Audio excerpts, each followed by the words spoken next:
That one takes me back to 1987 when that song came out. And I had my first job. I was 16, 17 years old working at Fireworks City. If you've ever traveled on I-20 between Alabama and Georgia, the first exit from Georgia into Alabama is the fireworks exit. And because for so long, fireworks were illegal in Georgia. So we'd sell to all these fat cats that come out of Georgia and load them up with fireworks and they take them back to Georgia. So, I mean, what a business that was. Oh my gosh. I mean, you learned all about capitalism being at the fireworks place. And these guys would come up in limos and, I mean, you know, their fancy cars, and they would pull us aside and say, okay, let's go to shopping spree. How much you want to spend? Doesn't matter. Just give me the big stuff. So we would pile their cars full of thousands and thousands and thousands of dollars of fireworks. Oh, those were the days. And I can remember Whitney Houston playing at the Mac crib. I can't put nothing. And I was like, I didn't even know that those were the good times. You know, you never really know that those are the good times. Y'all, we are privileged to have Rick in here. Rick, can you talk? Rick, I can, sir. Rick, when's your last day, my man? Friday. Look at that, y'all. Friday's it. I've been watching the recording and really enjoying. Thank you so much. Awesome, Rick. We love Rick to pieces, y'all. I mean, we've even got a trade named after Rick that I hadn't put on in a while. Rick, can you give us an update on your trading or what's going on? What's happening? Yes, sir. It's going well. This has been probably my best year, basically because of what I've learned from you and the other people in the group. I'm still doing the Monday, Wednesday, Friday trade. I've had the whole year. I've had to roll 4, and I've took a loss on 1. So it's going well for me. Let me put it that way. And that's just amazing, y'all. I mean, the last time Rick was with us, I think he had to roll 2. So now he's had to roll 4 for the entire year. That's just incredible. And so I think we've got a whole channel on the Rick trade. So if any of y'all are interested in doing the Rick trade, I mean, it's a great trade. Rick's done really, really well with it. Well, good, Rick. Well, we hope we'll get you in here more often now that you're going to be retired. You'll find out you don't have nearly as much time as you think you do. And I mean, it's just crazy, the stuff that occupies time. But it's the most fun thing on earth, y'all. I highly recommend it. And Rick will probably be like me, right? He'll be like, he'll start doing other things. Here I am teaching classes, taking extra class. I mean, it's just, I don't know, it's just crazy. Life is fun, though. It really is. My mama told me a long time ago, and she continues to say it this day. My mama is a simple, simple woman. And she says, Bubba, life is good. It really, really is. And it is. It really is. So that's awesome. I mean, I cannot wait for Rick to join the retirement club. It's good. All right, y'all. So welcome in, everybody. So the market's just kind of dead, y'all, today. E-mini's up 0.12%, and the Nasdaq is down just a little bit. And nothing surprising. Just look at this. We're still in that opening 15-minute range. So we're below the top. As you see, that was a little bit of resistance. We now are finding support, a little support at VWAP. Cash open, hourly midband is creeping up just a little bit. And let's see if we got anything above us. What do we think will happen for the rest of the day? We got overnight high above us, and that's it. What do we got below to catch the falling knife? I always like to see the support levels. We've got overnight low. And some pivot points here. So good. AD is, I said AD is 222. And it's kind of chilling out for the moment. So, you know, just a blah, blah, blah, blah, blah day. Nasdaq doing this thing. Let's look at our volume profile. Volume profile. Might be there. Price is overbought. Overbought. We would expect a reversion. Where's my thingies? Where's my darn? We expect a reversion here. Right? And to kind of fill in some of these spaces. So that's what we're looking at right now. So this is a little bit, you know, I'd say neutral to bearish is our little assumption, and we're never surprised if we go back down to the point of control where volume is most comfortable trading. Right? So let me just look at it, see if I'm missing anything. No, we went from yesterday into an overbought, so we would expect a little bit of, coming back into the little area there. All right, let's look at Nasdaq, see what this is doing. I said let's look at Nasdaq. That nabbit. Nasdaq, there it is. What's our Nasdaq limit? Well, I'll be dog. Isn't it amazing that it finds a little bit of resistance right here? Okay, so what are we saying here? Well, probably more neutral than anything, but still probably pull back to fill in some of these little gaps right here. Wouldn't surprise us to see a visit to the value area high, little yellow line on our volume profile. And before long, next week, y'all, we'll be drawing the big green monster again. Isn't that cool? All right, so then we're going to go to our skew driver, which is one of the best clubs we have in the bag. Where have I got this about? 31 days. So it's about 45 or so. Yeah, 45. Let's see how we look at here. 45. So today is 12/28. God, can you imagine Friday's your last day at work, y'all? Rick, I hope I have a good old party and all that kind of stuff. That'd be great. I never got my party at my office because of COVID. It was fun going back to the office the other day, though. It was good seeing everybody. All right, so, we're back down in this range here. So this really is not telling us anything now. I would expect it to go this way. So neutral or bullish here, but it can always go this way. So let's save this. Not much. The skew driver really helps most on extremes. And let's go to our little thingamajig here and see if we've got any signals today. And if y'all are not using the new, the new spreadsheet, man, is it lightning fast? What's this? Save it and I'm gonna open it back up. Watch how quick it opens. Remember, it made a fool out of me yesterday. So let's go here. Let's open this thing up. What's this? I said, I'm telling y'all, it was fast. See, it always makes a fool out of me when I try to show up. Look, see that fast? So if we had done nothing but followed our plan here, we'd be up $10,272 on our little AIM strategy here. So right now we're at 81% TQs, we're at 12% TMF, and we're at 7% cash. So at the end of the quarter, we will rebalance. How will we rebalance? Well, we will rebalance, and now this spreadsheet's totally up to date. So we will rebalance by going 70% TQQ, we'll go 20% TMF, we'll go 10% cash. So that will mean if we did it today, we'll sell 28 shares of TQQs, we'll buy 128 shares of TMF. Isn't that cool? And get back to our starting allocation. Now you remember our starting allocation was 72, 18, and 10. But I thought, hey, let's round them, baby. Let's just round them. This is gonna be good. So I'm really excited about doing a quarterly rebalance. Now, there is something else that I need to talk to you about on our little TQ plan, is the TQs are gonna have a split. I think it's in February, maybe at the end of January or February. So once that splits, I've had that happen before. And I got to remember what I did, but I got to go in here onto my activity tab and I got to change some stuff up when that thing splits. So I forget how I did it. I got to double these and I got to half these, I think. And if I double these and half these, I think it'll all make sense. But today is not the day. My mind is not working toward that today. So let's go and look at our hedge. How's our hedge doing? Analyze tab. ES. We go to,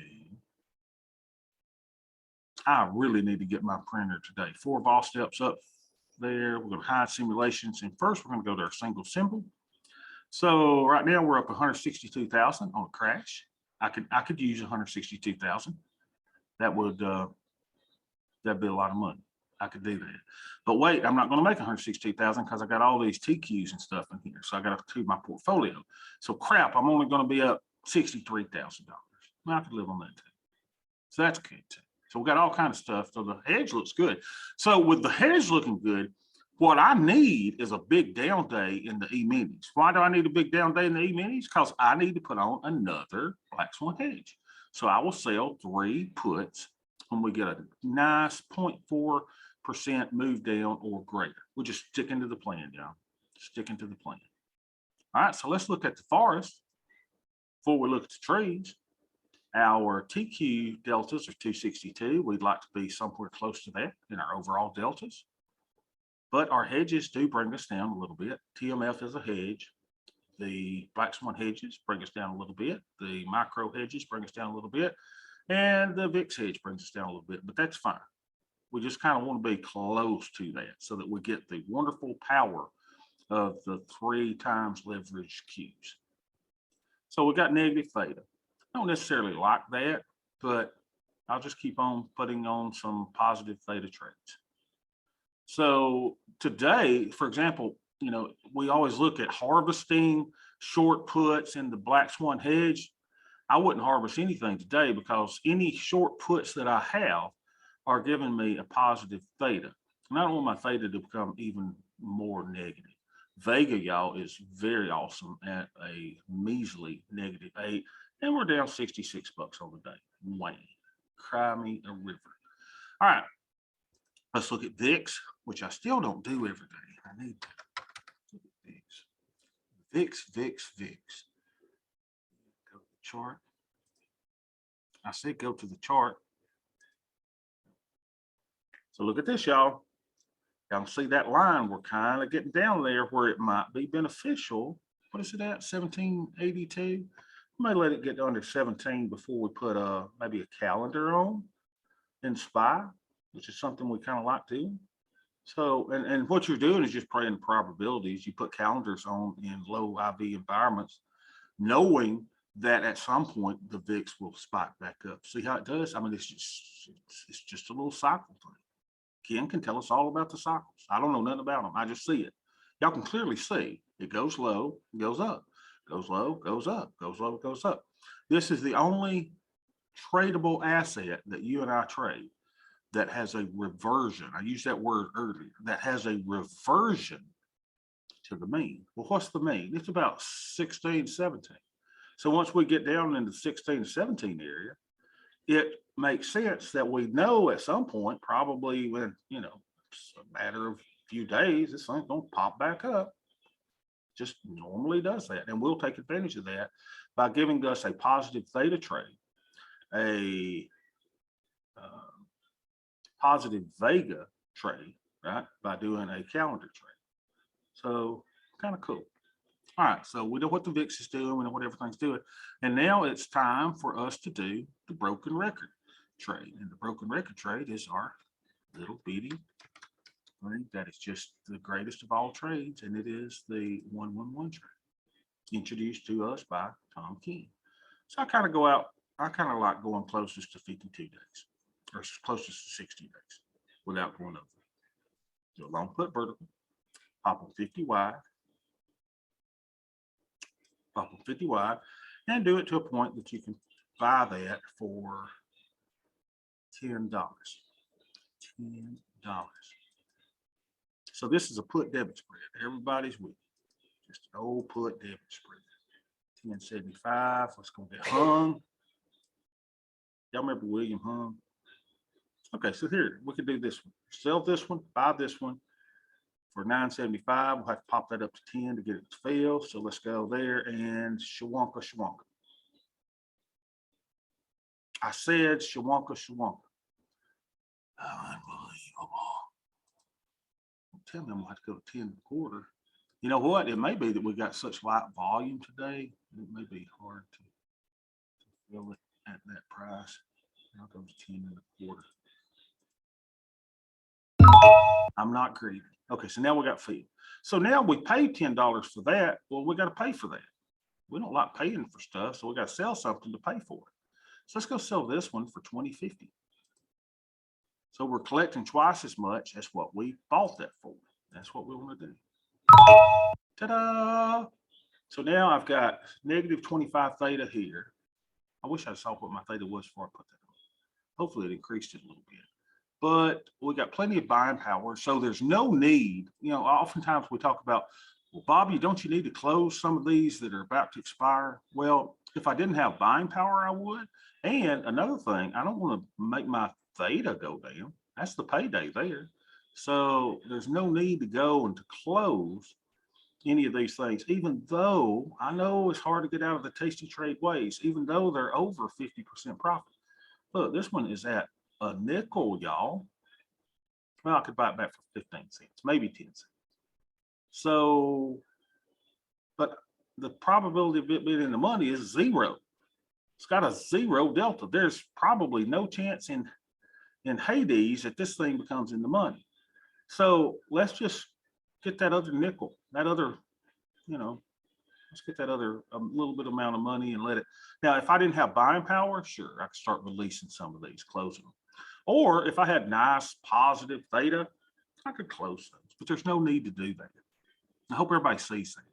All right, so we did that trade. First of all, before we do that, let's look at it again. Let's look at our little, it's kind of like admiring your work, right? It's like, what can I say that you admire your work? I don't know. Let's do this. Trade, curve, analysis. Here we go. So let's see what this hedge is doing for us. And it looks something like this. So it looks like we're making money on the upside if the market goes up, and it looks like we're making a ton of money if this market comes from where this little flag is down into this area. Look at this. Now the market would have to drop a bit, but you come down here and we got a little profit target there, profit and loss at expiration of $10,781. Y'all see how we're just continually building a hedge. That's what we're doing, building a hedge. Yo, Bob, but look right here, you got some pain. If we go way down here, I got you. But look, this is what, a 2 standard deviation move. See that? That little line, I'm thinking that's what that means. So that's about probably 2 standard deviation move. And what happens when price goes down here, our black swan hedge starts picking up to alleviate the pain of this. So it's just a really nice little fortress we've got to the downside, giving us this nice little profit hump. All right, so let's go here and let's do the same trade in the other key. All right, go trade. We'll go to the micros. Did y'all see that Tom has stopped doing this in SPY? He's now doing it in the E-minis. So it's kind of cool. So 52 days. Take my glasses off so I could see. We're going to do the 4670, 4620. 4670, 4620. My little kids are sick. Little fat baby pork chop. She's been tossing her groceries today. 4620. There we go. So we're gonna buy that one. Sell. No, wait a minute. 4670, Bob. Sorry about that. 4670. We're gonna buy that one. Hold the control key down, and we're gonna sell the 4620. There you go, little feller. All right, then we need to go sell one down where we can pay for it. And you can do it all as one order and think or swim. So let's go to, what do you say, 2075. Now, so then you're going to up this to about 1075 so we can get filled. Put them in quarter increments. And we're filled. So then we're going to go and we're going to put him in his own little category. Show my groups. And it's going to make me do that thing again. So I think we did our 50th one yesterday, y'all.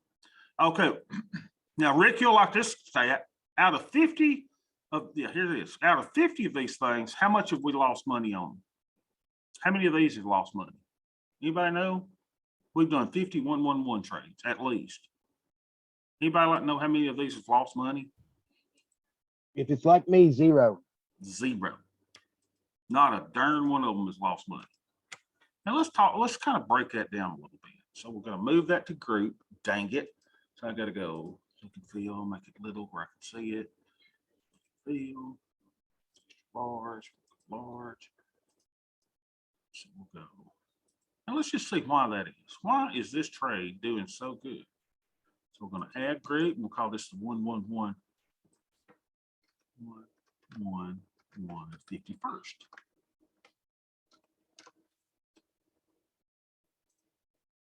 All right, why is the trade so good?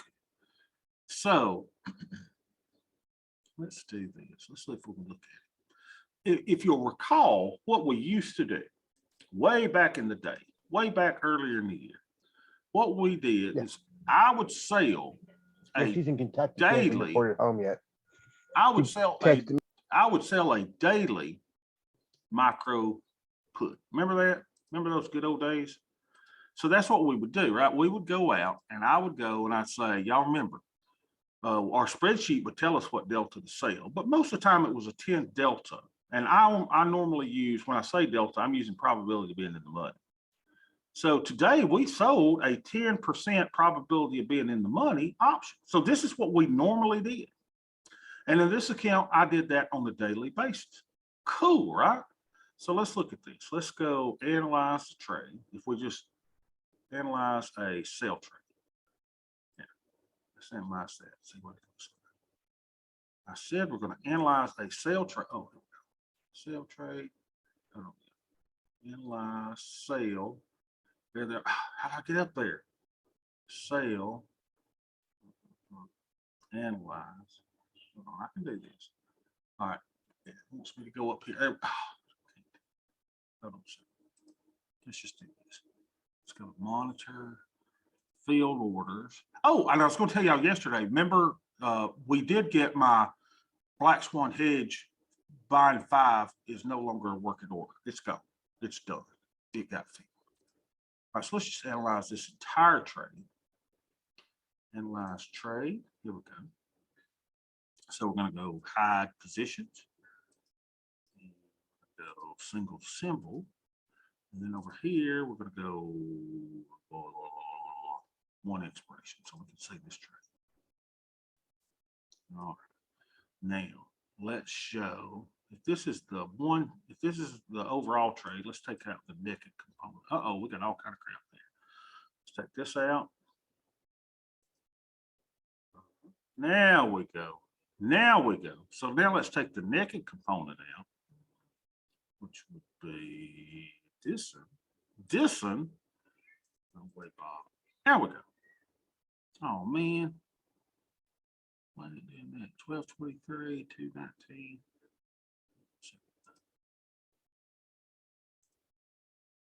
Oh. Looks like it show that and that and that and that and that. I guess I messed that one up. Well, anyway, here's what I want to show you. Let's go back to negative 1 here. All right. Let's go to 1 expiration. Because we really need to look at this, just break it down a little bit. So remember, we used to, back in the day, we did what was called a 1-1-1 trade. And it kind of looked like this, right? It looked like a submarine to the downside. Here's what we're building. And this is at the money. So this is where we're at now, right? And so regardless if price goes up, we're going to make $53 and whatever cents, the credit that we got from the trade. So this is, this is kind of a bullish trade as well. But what the trade also does, look, I still make $53 at expiration. Look at that. Even if we go down to 47.16, look at this, I'm still making money. But if we expire way down in here, look at this, y'all, I can make up to $303.75. All the way down. Now keep in mind, we're at what, 47.84? All the way down, the break even at expiration is all the way down, y'all. Look at this, to 41.38. What is that, 600 and something points? And that's the break even.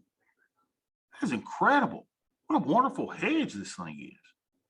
So this is why we put these things on, because, hey, it doesn't hurt us if it goes up. Doesn't hurt us if it goes down. It really helps us if it goes down at expiration. Now, I know what you're saying, but Bobby, you're losing 225 here. I got it. I got it. But we've got all these other ones in here that have already done the decay on that short option. They're nothing but profit. And if I can close something at a nickel, I can't lose. It's a guaranteed winning trade. It looks like this. I said it looks like this. Let's look at the beauty of this. Is everybody doing the 111s? I mean, I hope you. This is what it looks like. Isn't that incredible? And you guys got to layering them on, and building this every day. We're building the hump. The hump gets higher and higher and higher and higher and higher. It's just a great little trade. So I hope everybody understands about the 111. If your account's smaller, you may not can do them. Okay, Enrico's doing, yes, one each day now. Yeah. Now, Enrico, you know, you're doing one each day, and I just told you we hadn't lost on a single one of them, and we've done 51 of them. Hey, Bobby. Yeah. I got something for the guys that are just starting out or they don't have a big, deep pockets. Yeah.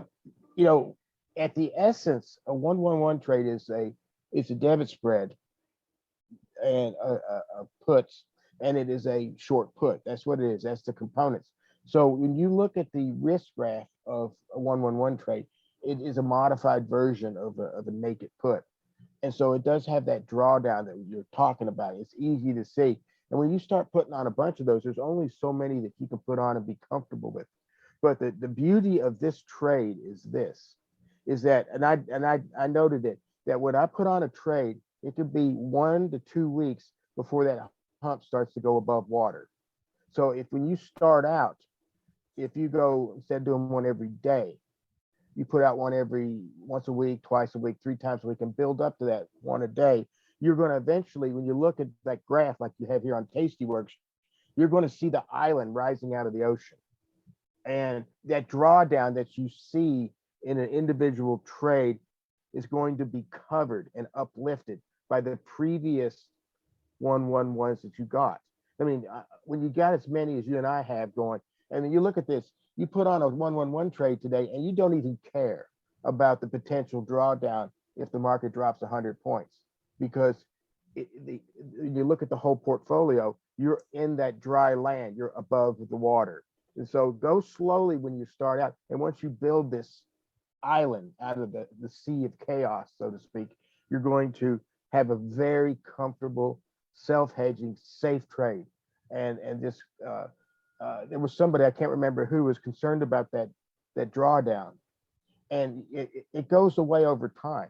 And I found that, I noted that after 2 weeks, the trade, even if you go down a point to 100 points, it'll stay positive because of the decay. So once you get this thing going, it's a machine. Once you get it going, and I'm like you, I'm doing them once a day.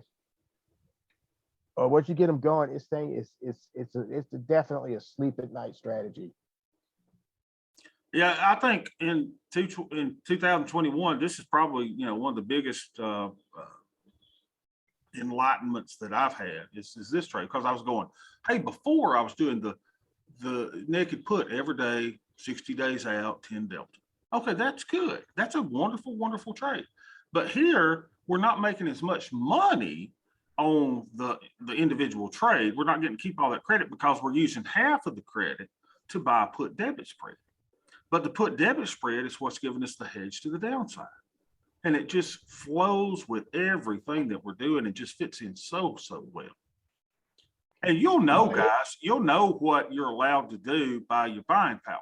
I mean, if you ain't got the buying power to put one on, you can't put one on. If your buying power, if I had zero buying power, I mean, look at this, y'all. I've got a account filled with these on a $40-something thousand account, and I still got $14,000 worth of buying power. Is that amazing? That's just incredible. You know, so yeah, I mean, you got to look at stuff like this. You got to look at your Greeks and say, what am I? You know, am I okay? I'm all right. You got to look at your buying power. And if I had zero buying power, y'all seen what I've done before. I would go down here, and some of these way out of the money ones that are old, I'd start closing these puppies. I start closing some of these up. Because once you've made 50% on these, you've got a free put debit spread. But I'm a little bit greedier, right? I'm thinking that we could squeeze some pennies out of these, and might as well. I got plenty of buying power, and I don't want to reduce my theta. There's no reason to take these off. So it's all about, you know, managing the overall risk of the trade. Can I Overall add risk something to of- that, Sure, Bobby? Dwayne. Yeah, Dwayne. You need to be careful not to get carried away with those. I thought they were the greatest thing since canned beer. And I had a boatload of them on when the market took that dip a couple of weeks ago. Yep. And Thinkorswim, you know, gave me a futures margin call. And I had to liquidate a bunch of those lower short puts at significant losses. I mean, I lost thousands of dollars doing that. And that, what I'm not trying to say it's a bad trade, but it can be dangerous if you get carried away. So, Dwayne, let me make sure though, because it's kind of interesting that you said that. So, were you doing them like one every day and doing them like that, or were you spreading them out? How were you doing it? Yeah, I was doing them more or less one at a day, you know, six of them at a time. And, you know, when the market had that big drop, you know, they have what they call an SPX stress test, which means if the SPX drops 20% in a day, and this applies to IRAs anyway. I don't know what they do differently in margin accounts, but in my IRA, if the SPX dropped 20% on a given day, the loss would have exceeded the value of my IRA. And so they required that I liquidate some of those short puts. Okay, and let me make sure this. So you probably didn't have the black swan hedge in that account, right? Yes, I did, but Oh, you did. But it wasn't. I mean, the black swan hedge has got to go way, way down before it's going to do you any good. That's interesting. That is really, really interesting. Because so we're just talking about that down move, what, back in November, right? That we had. Right. Yeah. Okay. That's interesting, Dwayne. That And the bad thing was I was out of town on a trip and I really didn't have a lot of time to mess with it. So I just had to liquidate those short puts. Well, I appreciate you sharing that with us. Now I'm wondering why I didn't have that issue. I'm wondering what is. I think the reason, Bobby, is this, and this is one of the things, you got to spread these out until you get a whole set of trades like you got here on the image. You are vulnerable to this downdraft. And if I could critique the trading for Dwayne, he was getting them 6 lots at a time. You do one lot. You do one lot until you get yourself a big island built up. Until that thing's built up to where you can take any kind of wave, it's not going to put you underwater. That was the problem. 6 lots. That may be it. Because Dwayne, look at this. I mean, I could put on 6 lots today. And I can put on 6 lots tomorrow, and I can put on 6 lots Friday.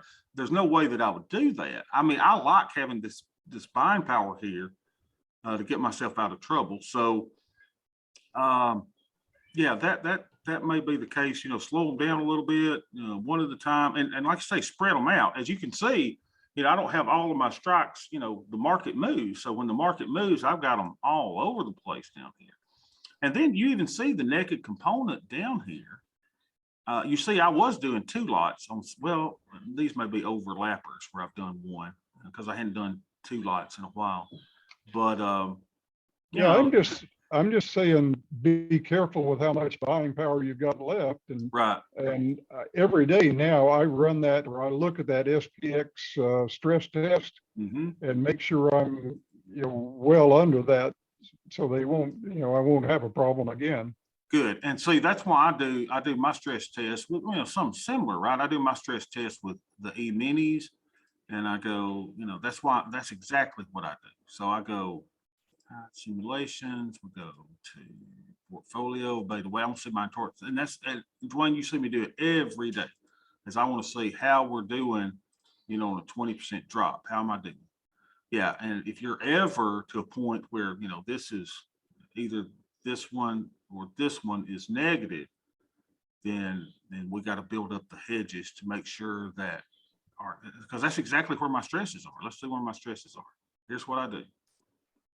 Everybody knows exactly how I stress my account. So I got all this from Karen the Super Trader, except this one is my, okay. So here's what I do. I look at my account up 5, up 10, up 15. I want to see what it's going to do. All right. If it goes up 15%, I'm up $18,000. Now you can go down here and go, hey, wait a minute. If I go down 20%, I'm down $41,000. Holy cow. You know, on a $50,000 account, that's not good. Keep in mind, this number does not take into account the increase in volatility that would happen on a 20% down. But yeah, you could use this too to go, well, even if without volatility, if we go down 20% on a slow roll, I'm down 41,000 on a $50,000 account. So I didn't blow it up. But yeah, that's exactly where my stress is. I stress 12% down. I rarely look at that. This is where they normally are calculating their, you know, their risk at 12% down, but I go to 20. I want to know what is that. What was the 87 crash was I don't know, 25% down.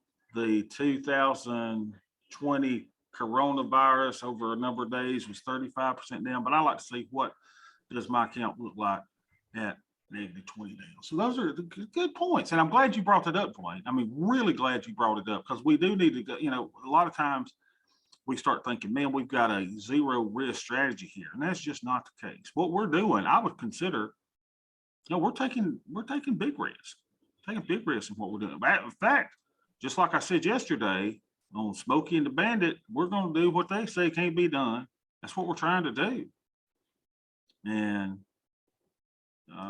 are we going to be successful? I believe we're going to be wildly successful, because we've taken in a lot of research and back tests from all kind of different stuff. And we've looked at portfolio visualizer.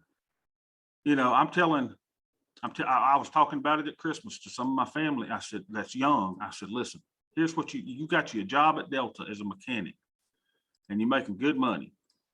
What do you do? Well, you're 21 years old, Lee boy, my little nephew. I said, here's what you do, baby. Start with $1. I want you to open you a Roth IRA with $1. I want you to put $500 into it, dollar cost average every month. And I want you to buy TQQQ, and I don't want you to look at it. That's what I'm telling him to do. I said, I want you to buy TQQQ every month, and I don't want you to look at it.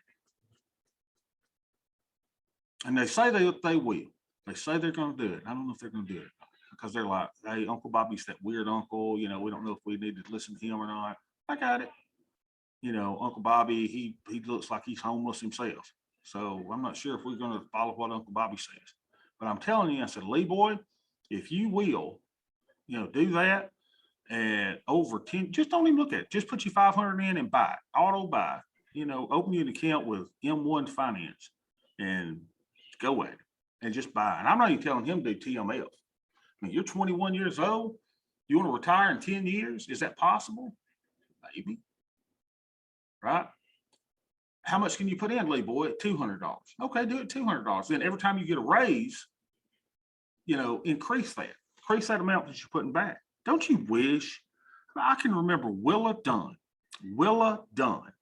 She worked with me. She was an older lady, and I was 22. And she was like, Bobby, listen to me.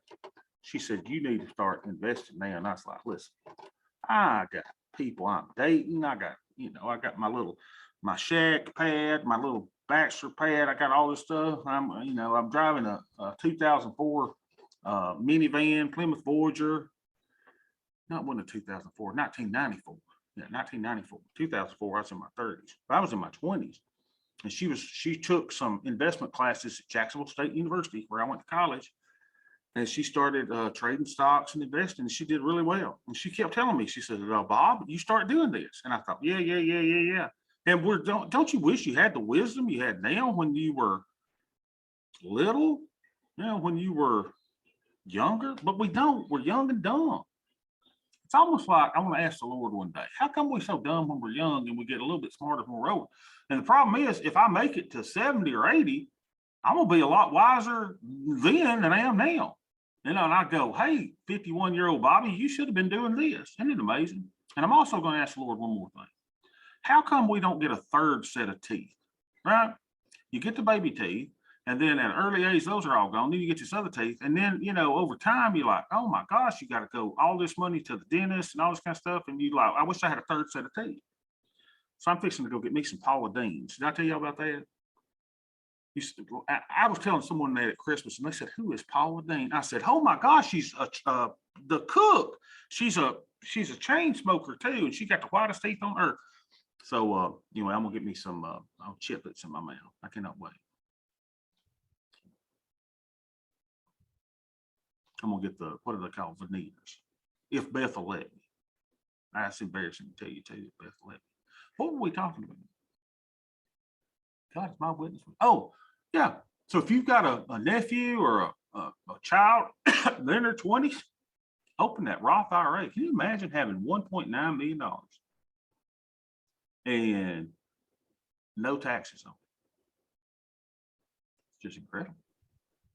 And we got to say, past performance is not indicative of future, blah, blah, blah, blah, blah, and all that kind of garbage. I know. But the great thing about the Qs is they're self-cleansing. Self-cleansing. They clean themselves. It's like cats.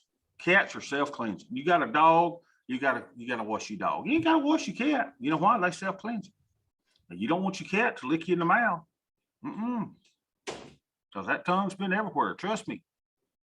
But they'll take care of themselves. They clean themselves, and occasionally they, cough up the hairball or something. But they take care of themselves. So the Qs take care of themselves. If Ross stores that I went into the other day to buy best of perfume, but they can't smell it. I couldn't smell the perfume there. They won't let you open it. So how can I buy a perfume?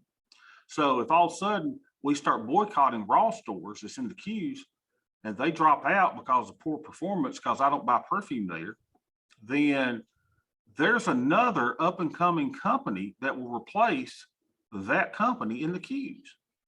I mean, it takes care of itself. It's not you and me having to go out and look at the high IV stock of the day or the meme stock of the day or to trade the latest, greatest thing that they're talking about on CNBC. We ain't got to worry about any of that garbage. We really don't even have to listen to financial news. We just know that over time, those 102 companies in the Nasdaq are going to do pretty darn well. And if they don't, they will be replaced by someone who is a greedy, filthy capitalist pig that will do just fine. There are Bezos, whatever his name is out there, and Elon Musk in the waiting, ready to take over. So if you're 21, 22 years old, go for it, baby. Dollar cost average into the TQs. Now, I did tell Lee Boy, I said, Lee Boy, there's going to be a day you're going to look in there, and I said, your $100,000 account's going to be down to $50,000. You can't let that scare you. You just got to go, baby. You just got to keep on going. Now, what if we get nuked by China and all that kind of stuff? Well, you got bigger headaches. You ain't even going to worry about the keys. You and I are going to be shooting squirrels off the clothesline and, making them in dumplings. That's what we're going to be worried about. I would never eat a squirrel. Oh, heck, you would if if we get bombed with nuclear war and ain't nothing else to eat. Be surprised what we'd eat. So, that's the bomb shelter mentality. So what we've got here is a much more comprehensive plan than I'm telling Lee Boy to do. Lee Boy, go at it for 10 years and let her roll, baby. And the worst case scenario, listen to this, here's what I like about it. You've got a chance to make $1.9 million on TQs. What is your maximum loss? Well, Bobby, you got the time value. Listen, you got your opportunity cost. Listen, I got all that. But if you're doing it over 10 years and you're putting in $6,000 a year, your maximum loss is $60,000. That's a lot of money. I get it. But that's your maximum risk to potentially make $1.9 million. I like those odds. That's what you call pot odds. Okay, so you're telling me if my whole count of every dollar that I put into it goes to zero, that I'm only going to lose the $60,000 that I put in? Yeah, if you're not looking at your earnings. Can you imagine $60,000 over 10 years? That's $6,000 a year to potentially get close to $1.9 million. Now, can you imagine if Lee Boy even goes further than that? He goes, hey, Uncle Bobby, I don't even need that 10 years. So Lee Boy goes, I'm going to do that for 20 years. Well, now the next thing he's got $12 million. And then he goes, hey, Bobby, I don't even need it now. I've been doing well for myself, working at Delta. I got a great job, got a great family. I don't even need that money. Just keep it rolling. And then he goes another 10 years. He's 30 years into it. And dude's got $480 million. And what was his maximum amount of money that he put into it? Well, if he kept doing 6,000, now that number can go up, as the laws change, the amount that you can put in your Roth IRA. But if he stayed at 6,000 a year times 30 years, he's put in what, $180,000 to potentially have hundreds of millions of dollars. Where else can you do this? Where else can you have the potential? And listen, yeah, it could crash, it could do all this, but we're talking long term. And if you have not read the book, what is the one I'm reading right now? The 3%, 3 sig, whatever that one is, 3%. Where is that at? You got to read it, because what you need to realize is, go read through that. Can you imagine if you know now what you knew during the 9/11 attacks? Because during the 9/11 attacks, a lot of people got out of the stock market because they were scared to death. Knowing what you and I know now, would we have got out? Oh, heck to the no. What about the 2008, mortgage meltdown? Everybody and their mama jumped out of the market during that time. Markets was crashing. Had we known what we know now, what would we have done? Would have stayed in there. I remember my mama took her 401k out, and we put it all into the stock market when she left her first job. And mama got nervous. So what did she do? She put it in safe stuff. And I hate looking at mama now, and I say, Mama, little Bobby's inheritance would be a lot better if you just followed the plan that I put you on to start with. I know, Bubba. I know. But Mama, I'm scared. Okay, Mama, I got you. But you'd have been so much better if you just listened to what I did.